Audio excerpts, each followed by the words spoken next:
So we've got a good group, another 40 some odd are on the call. I see some people coming in, but we'll move forward.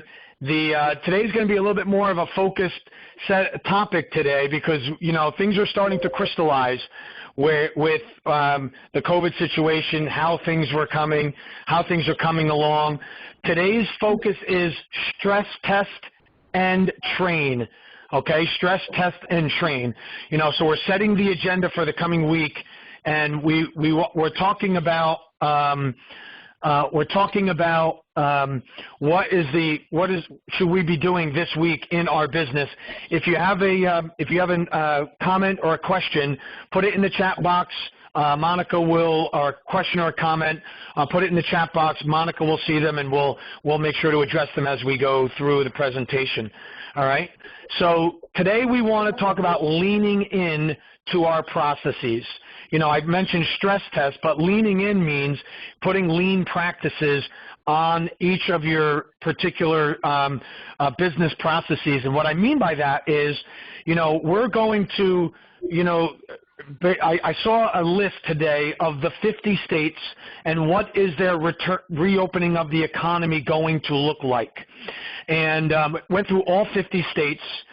Almost all states, with the exception of about 5 or 6 or so, are looking at reopening the economy either at the end of April or first day of May, like April 29th or 31st is their shelter in place mandate is ending. There are a couple of exceptions. Connecticut is one, Maine and Vermont is another. And I believe it's Virginia is the only state I saw on the list that has a June return to economy. They're going to be under lockdown for 1 more month. Okay.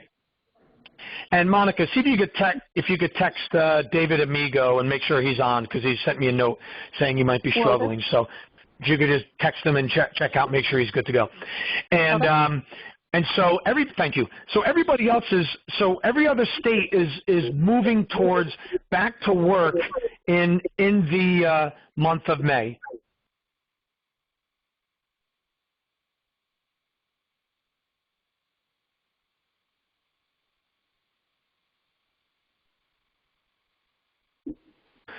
The latest and the greatest right now is that the stimulus package, we know that's passed. They're talking about adding $251 billion to the PPP loan program, and the Fed has announced a new program called Main Street Funding. Okay, and we are now in the new normal. So California, who normally leads when it comes to protocols and certain policies, they've set out what their guidance would be for going back to work, and how much social distancing and what would some of the standards be in your office, and laying out the blueprint of your office so you had as much space between employees as possible, or how many people would be allowed in a small room like a bathroom or a cafeteria room, kitchen, or a gathering area. So there will be some new normal guidelines that go along with each one of these states when they return back to work. So we'll keep an eye on those and give you guidance as we hear them. I did see this a couple days ago.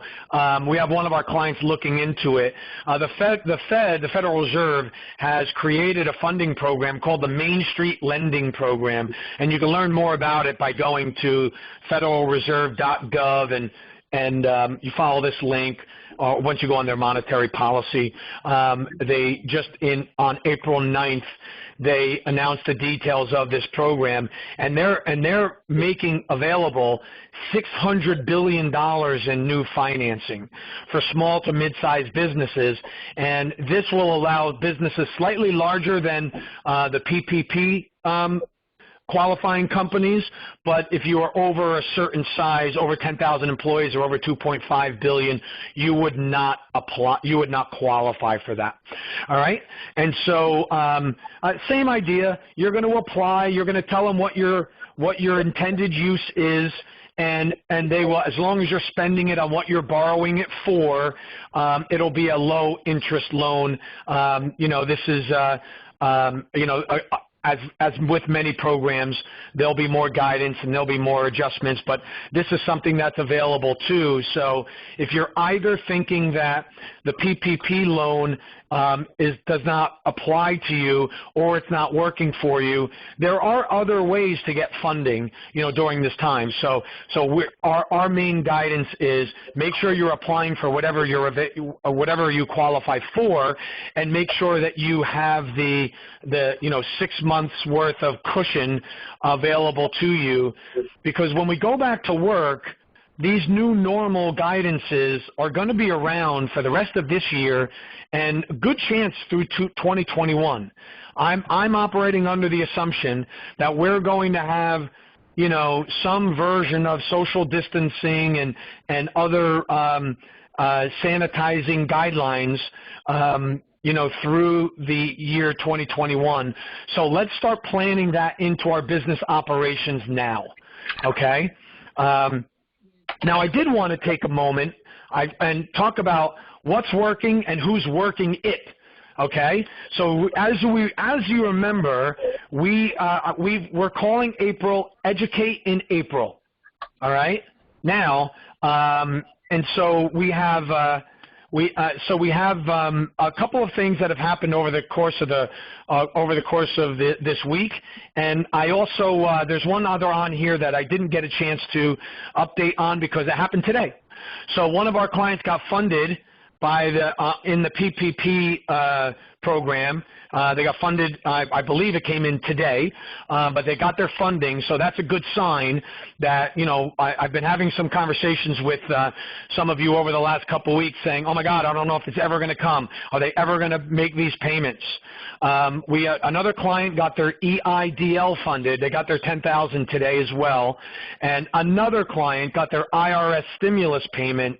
Their $1,200 or $2,400 came today. So it looks like the money's flowing.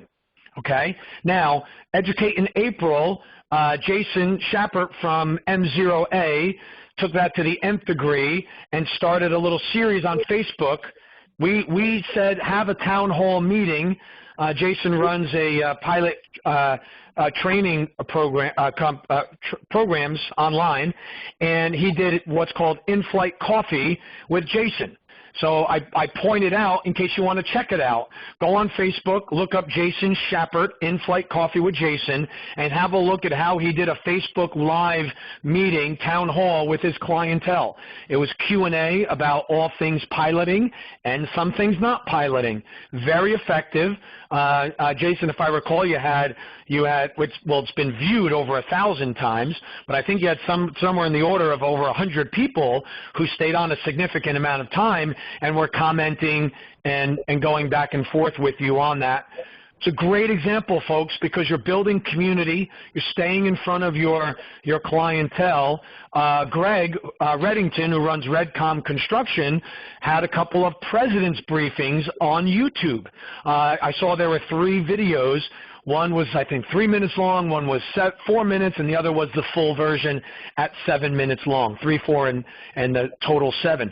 So these are good things to do. Have briefings with your clientele. What are you doing to stay active? And Kramer Industries is about to start their video series, so we've got that in the works as well. So I'm noticing a number of you guys taking action on that. I know there's more going on, but I wanted to make sure I highlighted those as we go through this, because so you can see that some people are taking action on them. Okay, so a couple of different updates. If you have not yet applied for your PPP, the government has expanded who you can apply through. So they have broadened the scope. It doesn't have to be through your personal banker anymore.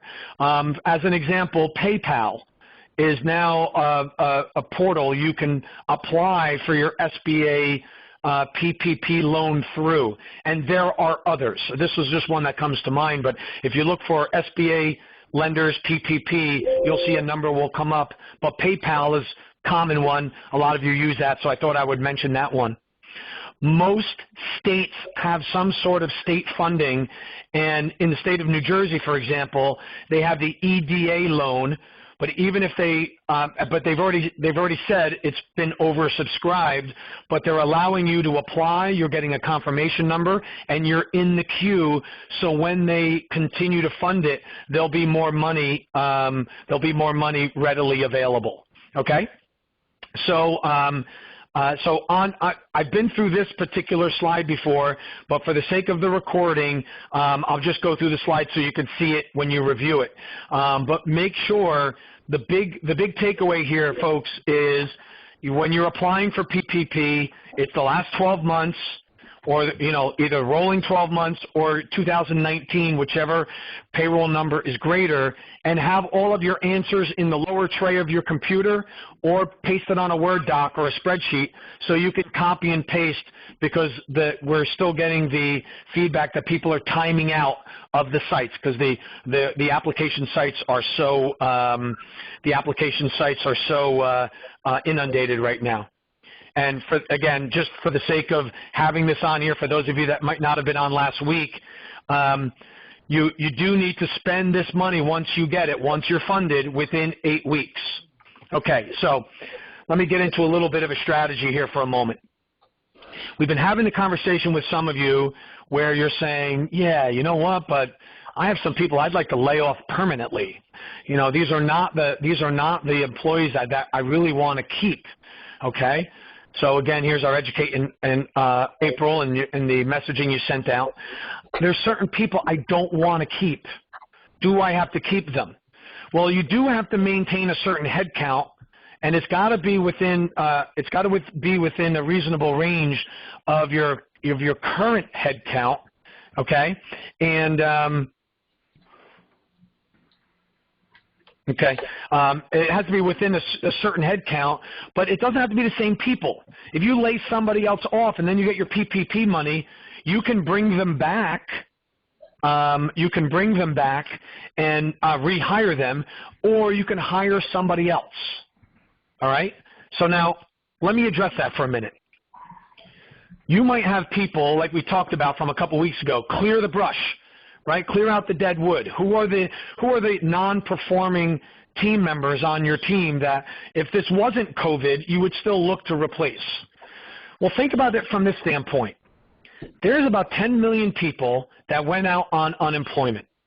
There is a window of time, like how you've all been saying, a year ago you were all saying, we can't get good employees, they're nowhere to be found, everybody's got a job.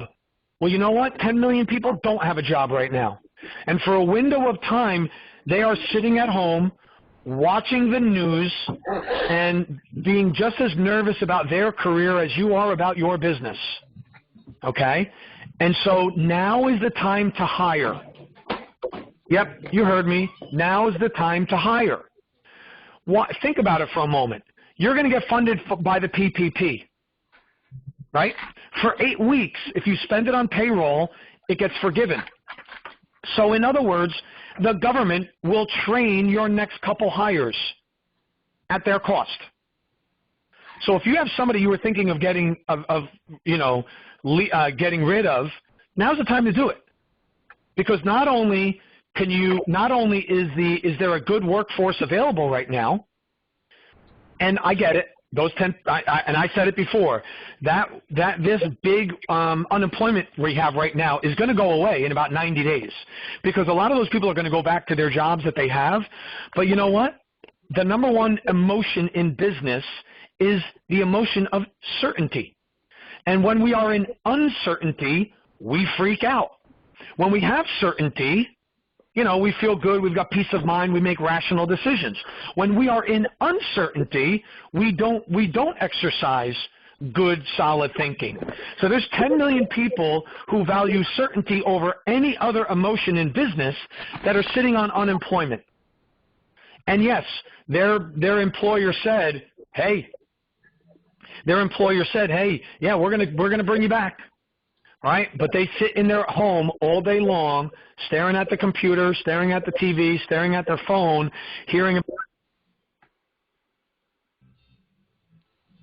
they're hearing about how bad it is out there. So what we want to do is, if there's an opportunity to hire somebody, now is the time, because they're a willing audience.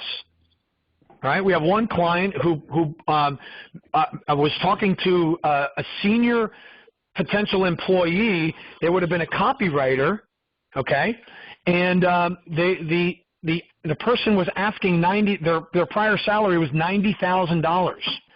Okay, that person then got laid off and was told they're going to get their job back, right? But they offered them $55,000 plus a $10,000 bonus, and you know what? The lady took it. She took it.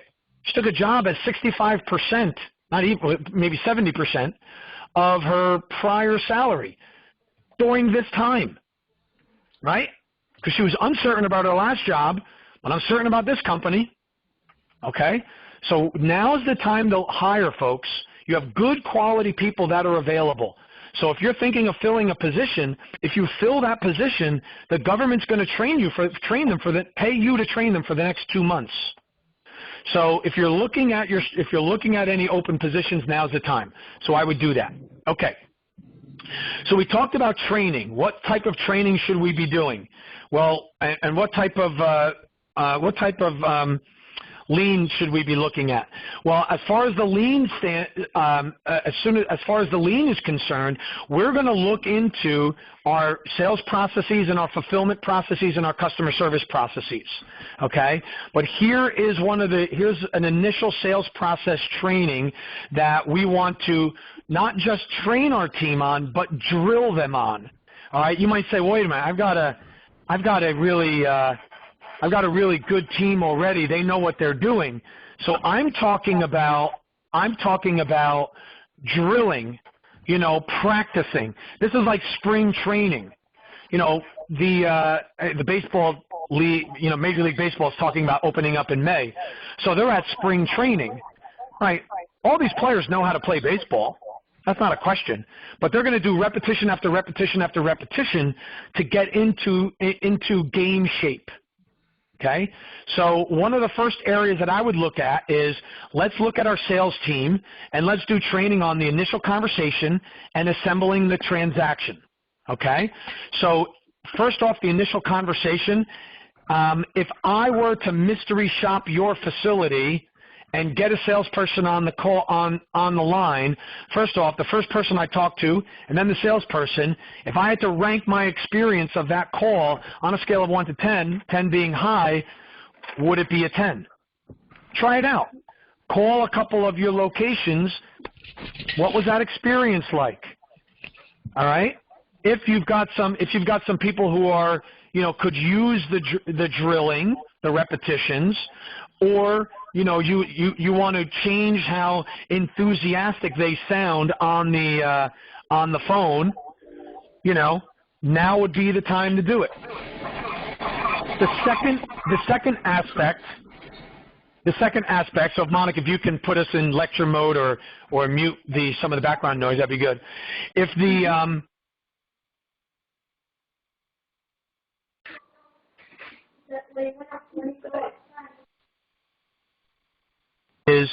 are you getting the maximum share of sale from your clients?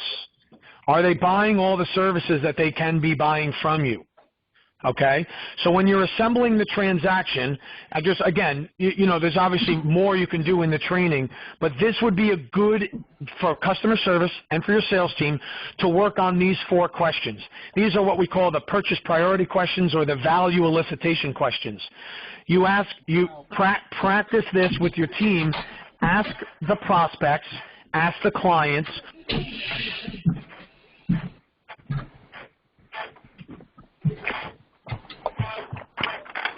Most important thing in this purchase. Hear their answer.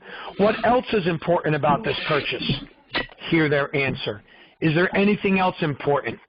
and hear their answer, okay? Now, one of the reasons why we want to do that is we want to find out what are the items that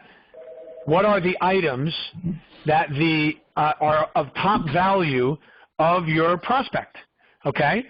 And by asking them that question, we not only find out what their primary buy is going to be, their primary purchase, but what are some of the other ancillary products and services they might be interested in, all right? It's an area that from us working with you, we know is an area that you want to work on. Now is the time to do it because we have the time to do it, right? And if it's been slow for your sales team and there's not as many people to call, all right, there might be a little bit of rust in there, or they might not be as sharp as you would like them to be. You know, what do they say about a restaurant? A busy restaurant has the best food. You know, a busy salesperson is on top of their phraseology. They're on top of their responses. Okay, so this would be a good training for the coming week to work on with the team to make sure that we understand fully what's of high priority to our buyers. By the way, statistics show that your buyer will make their decision 70% of the time on the answer to the first two questions. 70% of the purchases that they have made and enjoy satisfied those first two questions. What's the most important thing to me? What is the second most important thing to me? 70% of the purchases are made on the answers to those two questions. 3 and 4 come in if they're either bundling, they're adding on, or they're adding features, or they're adding elements onto their purchase, or if there's a tiebreaker, meaning what you offer is what somebody else offers, or in a similar fashion, or at a similar price. So then number 3 and number 4 will come in 30% of the time as a tiebreaker. All right? So let's make sure that we fully understand what is of high priority to our customers. Now, you might say, well, wish we knew our customer a little better. All right? And we've had that conversation with some of you as well. So on the customer service side, if there's anybody who is customer facing and they are talking to either the client or prospects, depending on how that works for you, what we want to do is we want to start building the database of these 4 answers in all of our CRMs or on our spreadsheets or however we're tracking our clients. And the acronym is FORM. F stands for where are you from? You know, what's your family situation? Oh, so where are you from? Oh, I see you're married. Got kids? Okay. O is occupation. So what do you do?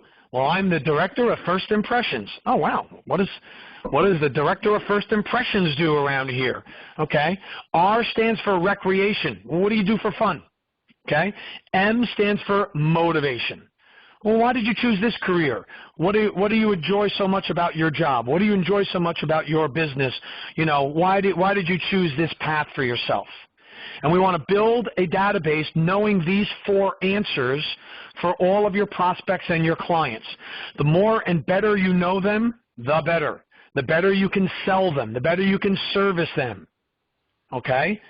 Now, there was one sales team where I asked them, and there are some veteran sales guys on there, and I said, so tell me the percentage of your pipeline that you know all 4 answers for your clients. Not your prospects, your clients. And there wasn't one person on the sales team that knew all 4 answers for more than 50% of their pipeline. It's 50% of their client base. Okay? Now, I don't want to pick on any one person, but if I did pick on you, the answers might not be stellar. All right? So let's just assume for all of us there's some work to be done here. Where are they from? What's their occupation? What do they do for fun? And what's their motivation? Let's know those 4 answers because we can market to them, we can upsell them, and we can be ready for them for the coming, for this coming demand spike and surge of demand that we are going to be hit with when the world starts going back to work. Okay, so let's start. It's like spring training all over again. Let's have the sales team and the customer service team because they're going to be the first line of contact with the client when we start getting back. Let's just do the reps. I know they know what they're doing. I know they're already good, but you know what?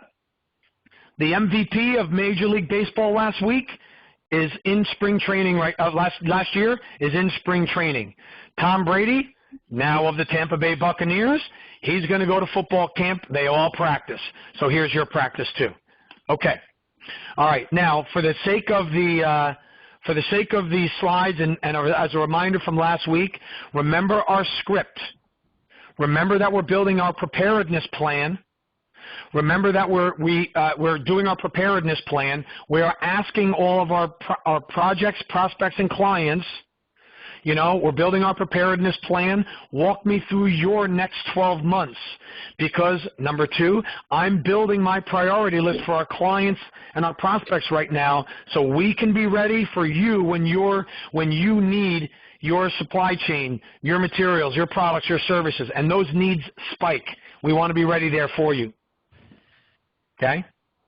All right, we'll take the question in just 1 second, Monica. I'll let you know. Thanks. All right? Perfect. And then if there's any, thank you. So if there's any pre-orders that come out of that, they will flip the conversation to sales. You're not going to have to push them hard. Okay? So I know there's a couple of other sales teams that are preparing to do this script right now this week. They're sending emails out to everybody. We are finding that this is hugely positive. Clients are really enjoying it. Your clients will appreciate the conversation and make sure that they'll be very appreciative that you made sure to follow up with them. So Monica, you said there was a question. This might be a good time to stop and take that break. Okay. It's from JJ Harris. What about those of us that have expanded and PPP will not cover 8 weeks? Okay, meaning they that have expanded. Because you've taken on some new employees. So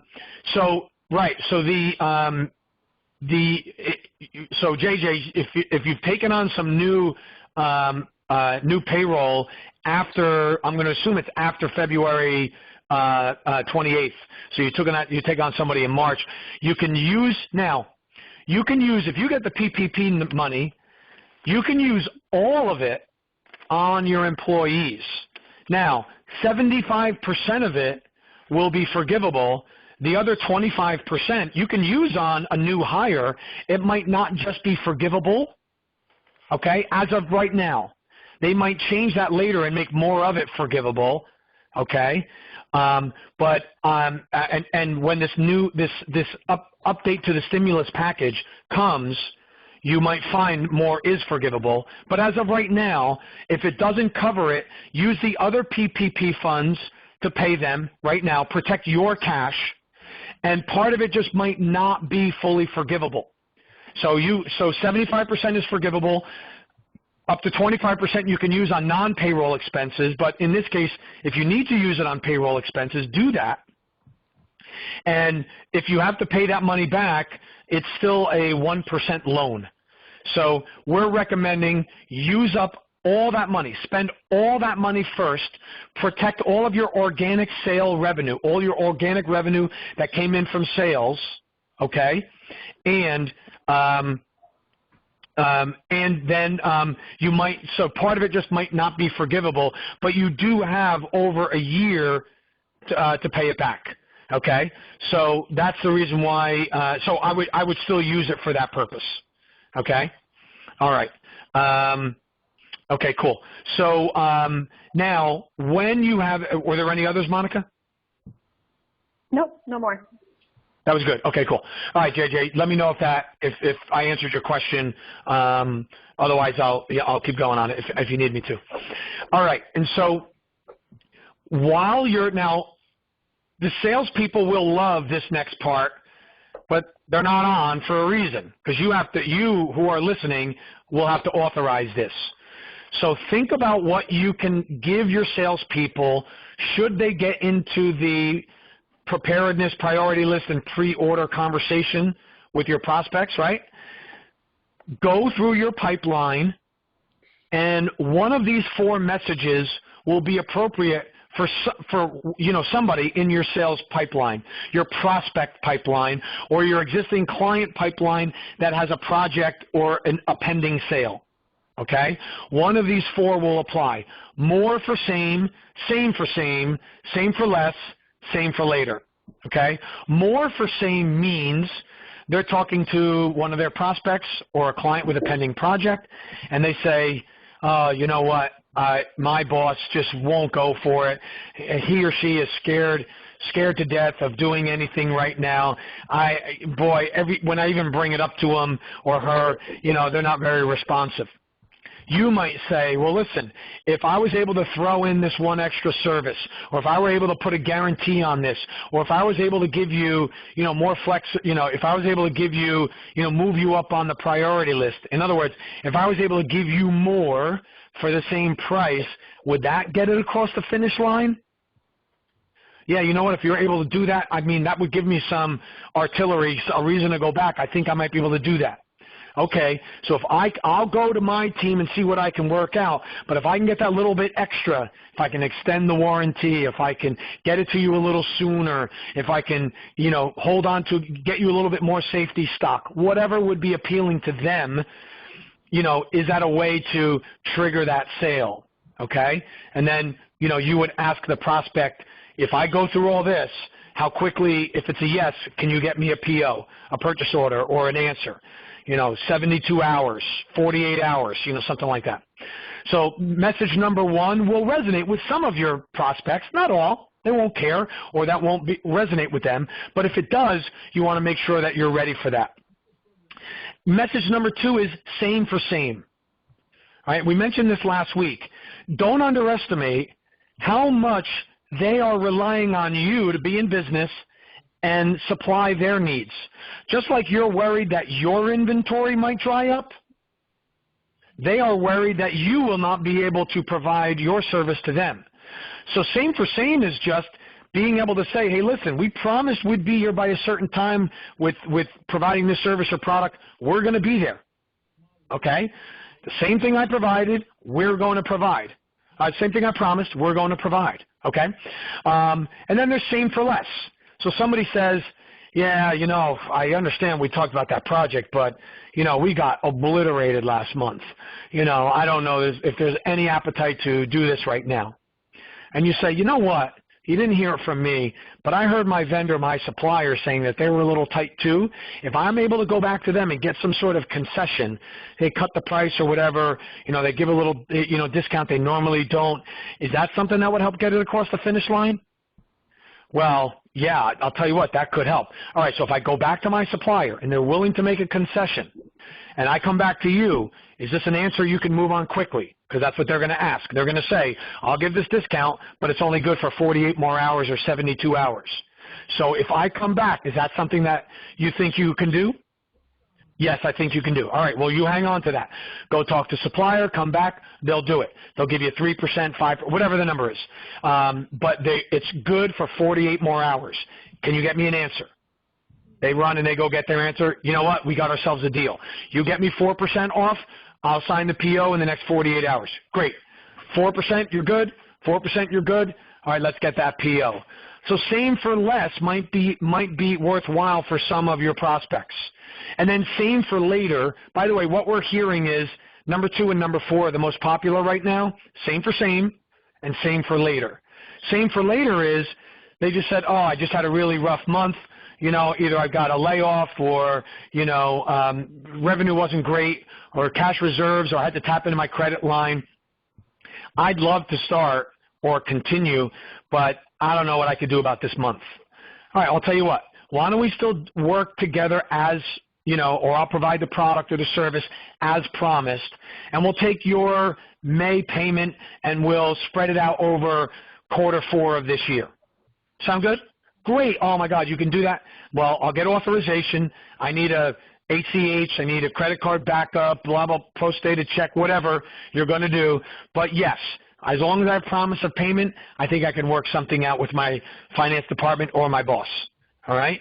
And so same for later might be a good way for you to either keep the momentum with a client or get a project or a prospect to commit now.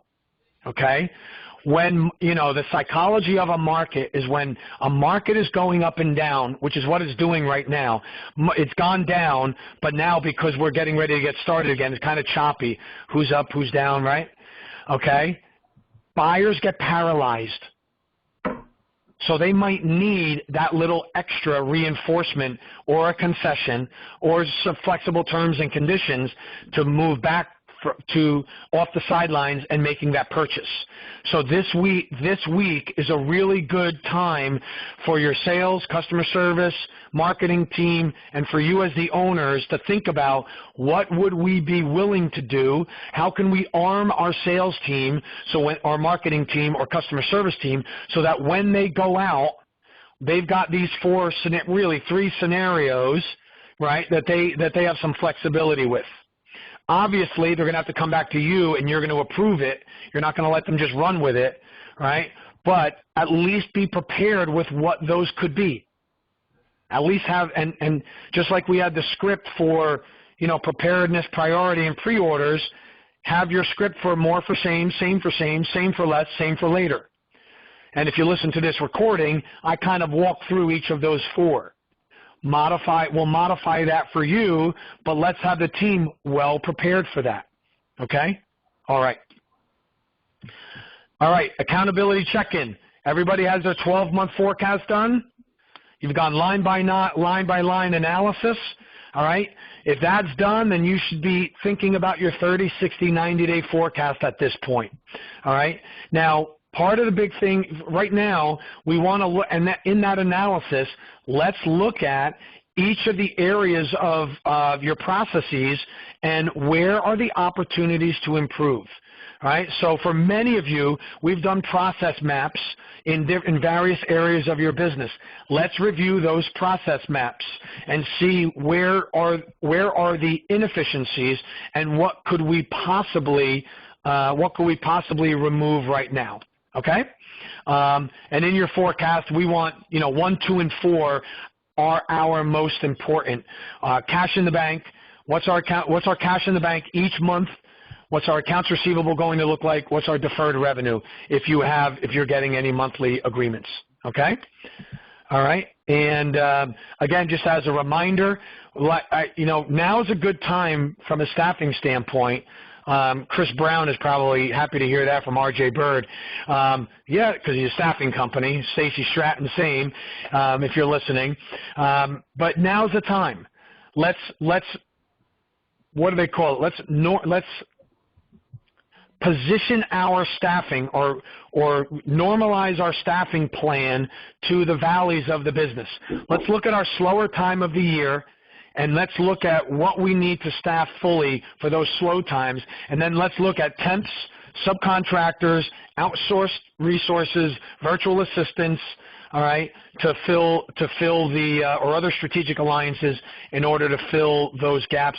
And then let's also bolster cybersecurity because you're using third parties now. People are working remotely. Okay, so I wanted to share this with you. I mentioned last week that I've been talking about the seasons of business and how we go through spring, summer, fall, winter, and winter comes every 80 to 100 years. And that there are 2 corrections in every stock market in every winter. Okay, so here are the last 3 winters, right on 90 years. Look at those 2 peaks in each of those circles. Okay, so I'll get into this more next week. We're going to get, over the last 2 weeks I've been saying, let's get through April. Let's weather April, and May, where it's going to be more back to work, right? But back to work will have a new meaning for the next 5 years. We are in winter, and it's not to say we're not going to have a run-up, but there's going to be volatility now. You can expect that for the next 5 years. We want to be as agile as possible. So I'm not saying you want to staff to the valley, subcontract to the peaks, because I think it's a clever statement or whatever. We have to build the muscle of being able to retract the business when there's a contraction in the economy and then expand quick to meet demand. We have to be able to contract as quickly as we expand. And that's a muscle we all have to work on and develop in our business models so we can be as agile as possible, because right now we're saying be prepared because there's going to be a demand spike. And meeting that demand spike for the rest of the year is what's going to salvage 2020. Because we've sat down with a lot of you one-on-one and we've done the 12-month projection. And it's not as bad as we all thought it was going to be. Some of you on this call will have a growth year this year. It's not going to be as much as you thought, but it's still a growth year. Some of you, we're down 5%, 7%, but the market's down 35%. Okay? So the outlook for through March of next year is not going to be as bad, but we now have to prepare for the new normal. Okay? And the new normal is we've got to be nimble. All right? I've been talking about this. I did this research back in the 90s. And I remember I read this book about what winter was like. And I got to tell you, when I was done with all 400 pages, I thought, man, I'm never getting this weekend of my life back. But when I say that they were spot on, they were spot on, right? And so these are so this is just simply a dynamic that we're going to live with. There's going to be volatility, but that volatility helps the strong businesses, hurts the weak businesses, And so we simply want to keep this in our minds. Winter is what makes market leaders. Recessions are what make market leaders. Something like 2/3 of the Fortune 500 businesses were all started during a recession. Okay? Winter's a great time in business because it weeds out those that can't handle the change and the up and down gyrations. So there's going to be some real good values out there. Again, a slide for the sake of the recording. Okay? And so we'll finish up on this point. I briefly talked about this before, but remember the story about the $90,000 content creator who took a job at $55,000 plus a $10,000 bonus? That's about 60% ARV, isn't it? Okay? Now's going to be the time to be able to buy that business who was not prepared for this time, and maybe the talent that goes with it. Buy that real estate. Buy that equipment or that machinery, okay? And the negotiation starts at 60% of the asking price, and then minus ARV. So 60% ARV means you offer 60%, and then you deduct after repair value, meaning what am I going to have to do to make this asset functional again? Is there training, or do I have to do repairs on that equipment or machinery? Do I have to do renovations on that building? Okay, and so you want to target 60%. You're not always going to get it, because in winter is not an equity play; it's a cash flow play. All right. In other words, in the 80s, 90s, and early 2000s, you bought something for $100,000, and you could rest assured it would be worth $200,000 soon enough. The equity value would raise. You're not always going to get that in winter. So you have to build in the volatility into your purchase. So as often as we can, let's buy the asset for 60% of what the asking price is. Is there a piece of machinery that a company bought brand new, is sitting in their warehouse, maybe being used or not used, that you could buy at a cheaper price and still get usage out of it, right? So let's look into those. Now's the time for that, okay? And then going back to my earlier point, I don't want to put too fine a point on it, but if you have somebody you're carrying that you wouldn't even carry in normal times, now's the time to let them go. I know it's a tough decision. Oh, my God, are you kidding me? During this time, you want me to do this? Well, your alternative is keep paying them. Pay them out of your pocket, right? But it's not right for the business. So cut bait with them now. Let them go out and get another job quickly. Don't wait until the world goes back to work, and then that person has to go find a new job. Sit them down, let them know. You know what? I just don't think it's a fit right now. They'll collect unemployment. They'll go get a job somewhere else. And right now there are over 10 million people, there's more than that actually, but 10 million people right now sitting on the sidelines. Hire the people you need, okay? And that PPP loan will help pay for that 2 months training. And most of it will be forgivable. If not, it's a 1% loan over 2 months, okay? So let's start thinking about, let's lean into our processes. Where are the inefficiencies?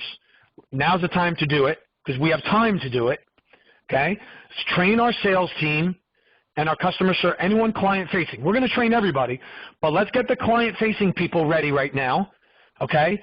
And if you're looking at anything, a business, you know, one more month of this and the businesses are going to start popping, right? If they're not on the ball and they're not getting back and they're not filling their pipelines quickly, they're not going to make it because they won't be able to withstand. They won't be able to withstand this. They will be distressed and they will be motivated sellers or strategic alliance partners.